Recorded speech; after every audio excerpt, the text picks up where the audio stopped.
How's it going, everyone? It's Sam. Today I want to talk to you about a couple cryptos that I think will do really well over the coming months and over the coming years. Now, I've talked about my portfolio recently, what I'm heavily invested in, and I think the important thing about today is not listening to the cryptos that I think will do well and what are making big news here today, but looking at the change of some of these traditional finance people, investors, or banks, and how they're changing their outlook on cryptocurrency.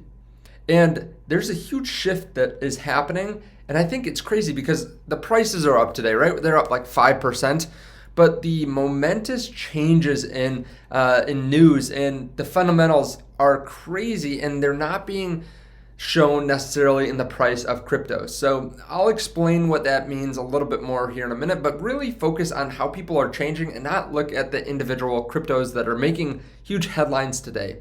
Now, if you guys don't mind hitting the like button and subscribe button, I really do appreciate that. There is a link down there to BlockFi. So I talked about this in my video yesterday. They did get over a large fine from the SEC, but they're still offering crypto services to their clients and giving you up to $250 when you sign up and deposit with the link underneath the video. They also have this 3.5% crypto back card. It's one of the only 2 credit cards I use, and they are giving an additional $75 when you sign up and use it for the first time. Also, I don't talk about this much, but there is the Patreon underneath the video in case you want to know what I'm buying on a regular basis. I have been buying a lot of stocks. One stock that I've been holding on to, which has been beaten down pretty bad, but it was up a lot today, was CleanSpark. So in case you want to hear more information, I give multiple updates every single trading day. So definitely check that out underneath the video.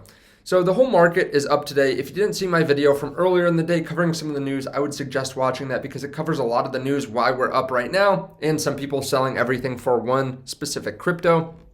So I will put that on the ad screen. But there are a lot of cryptos up 4 to 8% today. But one crypto that is outperforming just about everyone is DECENTRALAND. They're up 13.5%. Now, why are they up so darn much?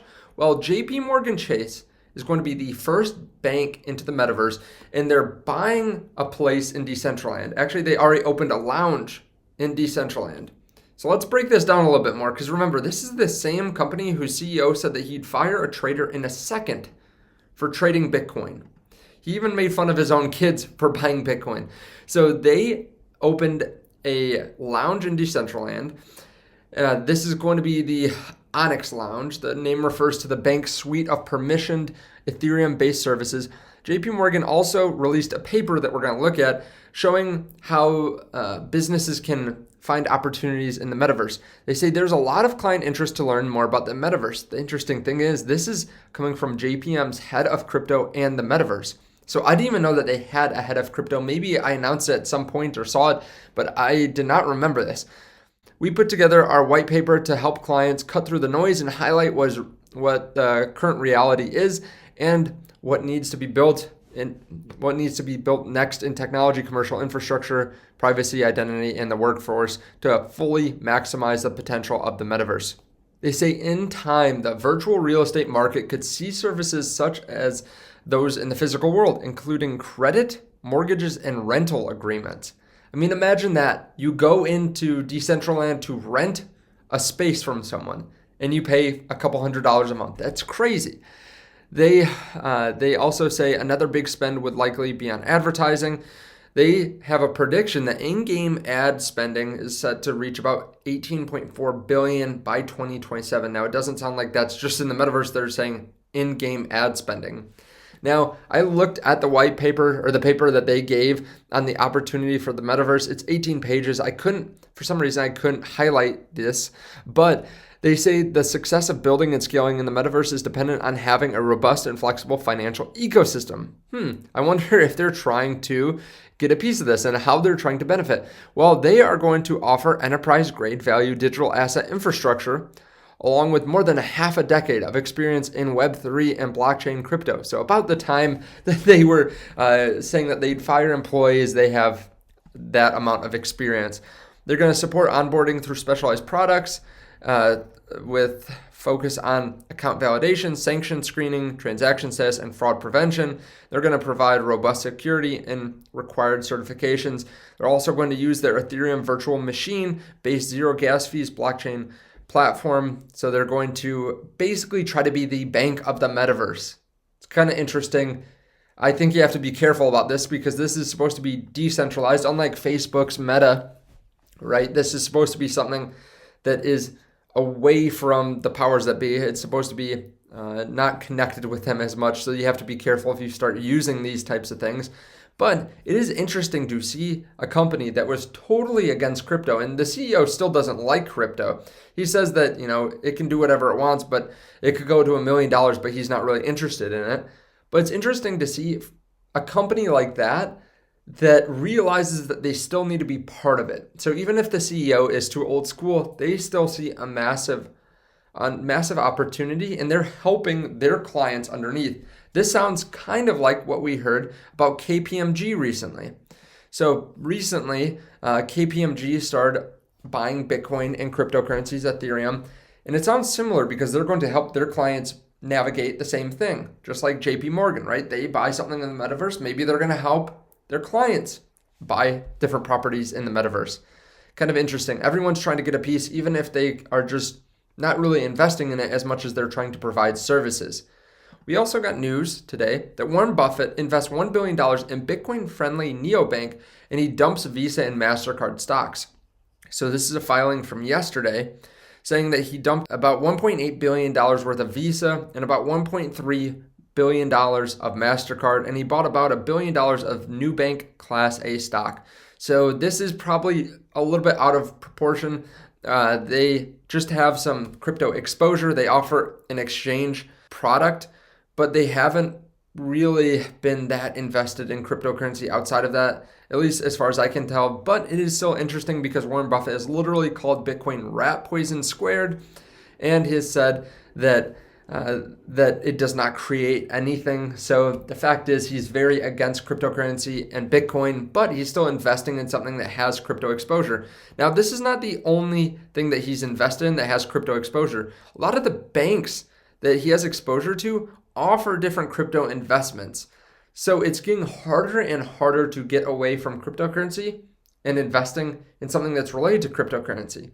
We also had Fidelity, which we know has been mining for a long time, mining and holding Bitcoin, but they launched a Bitcoin ETP in Europe. This is something I covered in the video this morning, but this is a physically backed Bitcoin ETP. I don't know all the ins and outs for what the difference is between ETPs and ETFs, but this is big news, and this is another company that's kind of flipping the script. I mean, they have been much more pro-Bitcoin than other companies, but it's still one more company that's traditional that is getting on the crypto train and is continuing to offer more assets. So a couple of things that could change right now that would really change the script on crypto and could be the next step that pushes Bitcoin up is that they could be not labeled as intangible assets. This is a problem because when they buy Bitcoin now and the price falls and then it recovers, it's still shown as a loss, but if it rises, they can't log gains until they sell. So this is really outdated, and this might change soon with KPMG investing in Bitcoin and Ethereum. Maybe they will help to push change in legislation. Also, one other thing that could happen is we actually get the spot ETF. Those would both be big. So what I was talking about at the beginning of the video, something that I thought would be a very good investment over the coming years, I was talking about the metaverse. There's so many people that are interested in the metaverse. There are going to be a lot of eyes on the metaverse. And after there are easier ways to get into the metaverse and there is more of a use case for it for the normal person, I think the prices will continue to go up. Of course, some of these are being used now, but when you take a look at the valuations divided by how many users they're getting, like DECENTRALAND, it's an insane number per user. But it isn't very easily accessible to the public. If you ask someone how to get into the metaverse, what would they say? They probably would have no idea. But as time goes on, these things sort themselves out. People get more comfortable and understand where to go. And there's more of a draw, right? Right now, there's not much reason to go into Decentraland. It's not like it's that fun or anything like that, which I do have an investment in Decentraland, but I feel like a lot of these top metaverse projects won't be there in a few years. I think that metaverse will continue to grow, but it will have to change. There are going to be certain cryptos that fall out There are going to be some cryptos that come in, and one safer way to invest in it is to invest in some of the big capped cryptos that have to do with the metaverse. For example, Ethereum being a layer 1.